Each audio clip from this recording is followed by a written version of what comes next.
Jim Camry? I didn't have a question, I'm afraid, but thanks for coming here. Are you comfortable enough? You got it propped up? And Myself at home. Are you really? Well, I hope it's not too serious. You doing all right? All right. Well, thanks for joining us today. Maurice Bovain? Bowden? Bovin? Okay, Bovin. I'm sorry. All right. I'm a federal retiree, and this affects every federal retiree, state retiree, fireman, teacher, policemen who are retirees. It's the government pension offset, the windfall elimination. That is an unfair penalty to all of us. Using myself as an example, I paid into my pension plan for 35 years. I paid into Social Security for about 15 years. When I retired, I started getting my pension.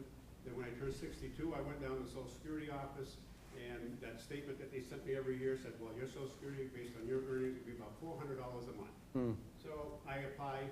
They said, because you're a federal retiree, we're going to penalize you. Now it's $188 a month for the rest of my life. They're penalizing me 53% because I'm getting a government pension. It's not a giveaway program. I paid into both systems, but they're penalizing all of us. First thing that went through my mind, and the other thing too is, if I die, my wife only gets half my pension, and since she's 62 collecting Social Security, they're going to cut her Social Security because she's now getting a government pension. I told my wife, I says, that $216 a month is probably supporting some illegal immigrant somewhere in this country, as well as all of us other retirees who are supporting them. Stop giving away the money to those who don't deserve it, and change that bill to make it right. Yeah, Maurice, I agree. I think it has been an unfair penalty that's been applied to you. I'm on legislation to fix it. We're trying to get it scheduled in the committee so it gets consideration, somehow bring it to the floor for full consideration. If you and others continue to weigh in, and that's going to be important, to keep this in front of other representatives, that would go a long way. It's not unlike how we penalize veterans today with the concurrent, it's called concurrent receipts, with the disability offset with the veterans' pensions that they're entitled to. That's wrong as well, and we've got to fix that. We've done it up to 70% disability. We ought to do it for the rest of them at the same time. Could I just comment on what he said, because I have some background what that is about. Yep. When you go to work and you're paying into Social Security, it shows up on your record, like on that sheet that you get every year. And our system, the Social Security system, it is a redistribution of wealth program, and it has a computation for people of low income. So if you have low income throughout your whole work life, you will actually get more money paid back to you than the person of higher income, because we recognize it. So we make different computations for the low income person, the middle income, and the higher income. And so that low income person gets a higher amount. Okay? Now, when he goes to work for the federal government and didn't pay into Social Security, none of those earnings show up on the sheet. There are no earnings that show up. So his sheet thinks he's a low-income worker because it only shows that little bit. And it gives him a computation as if he were a low-income worker. But then when they get all the wages and look at all the wages, he has to get the same computation his neighbor would get with that same kind of earnings. Right. And so they have to balance it out. Yeah. It isn't a punishment, it's actually a fairness. Okay. Thank you. Thanks for providing that. Dallas Buck? Dallas here? Thank you. Hi, Dallas. Thanks for joining us.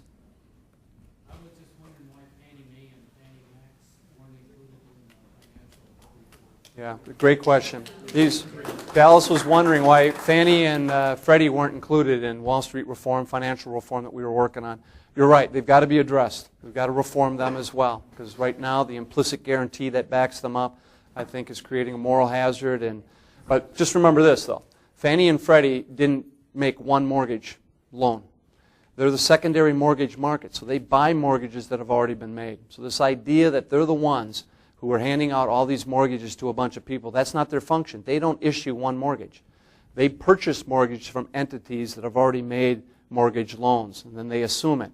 And you talk to any lender around here, and they'll tell you that they want a secondary mortgage market. That way they're not sitting on that note when they could be selling that mortgage to someone else, in this case Freddie and Fannie, and then that frees up capital for them to make loans to small businesses or family farmers or someone else in their community. So the thing we got to resolve is whether or not we're going to move forward and maintain a secondary mortgage market, what that's going to look like, or whether we're going to ask our local lenders who do a mortgage to assume and hold on to that mortgage throughout its entire time period. They're not going to want to do that, the banks. They're going to want to. One thing we did, though, with financial reform, in order to get away from the risky mortgages that were being sent out, is that the lenders now have to maintain at least a 5% interest in any mortgage. So they can't sell the paper 100%, wipe their hands and say, someone else's problem now. And hopefully that's going to require them to be a little bit more judicious as far as lending the money, the mortgages that they're entering into. But that's something that we have to address. I agree with you, because it wasn't, and there wasn't a consensus at this time.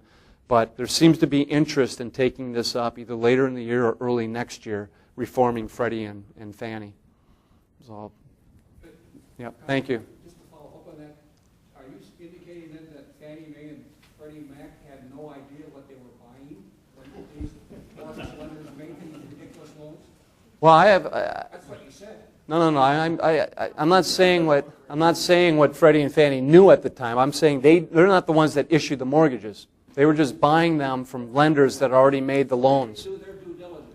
Right, and they probably should have done a better job at doing that too. Still, shouldn't they? I didn't hear that last comment. I'm sorry. Nicholas Caroldag? Nicholas here? Carolina.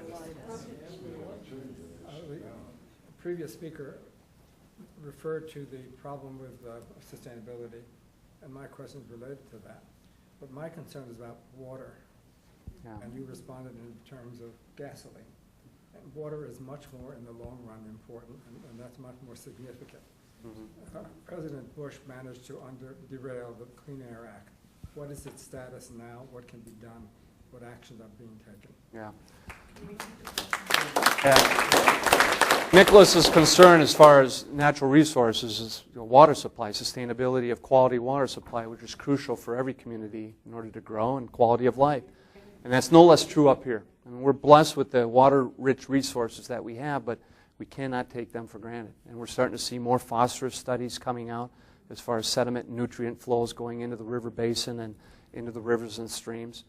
And that's one of the reasons why I've been so involved with Farm Bill reform, because there's an important conservation title under the Farm Bill, which are voluntary incentive-based land and water conservation programs. It's the largest public investment we have in private property ownership. And it's voluntary, but you can set up these water and land conservation programs by working with the landowners, and especially the farmers in this area. And I always felt that the demand exceeded the supply or the funding of those programs. 3 out of every 4 farmers applying for conservation funding assistance are turned around today because of inadequate resources. Part of the reason is because of the huge subsidy payments going to large agribusinesses in the Farm Bill. And that's what we need to turn around. And then get back to enforcing the Clean Water Act the way it was intended to. And there's been a lot of slippage in that regard in recent years. I agree with you. Thank you. Good to hear from you.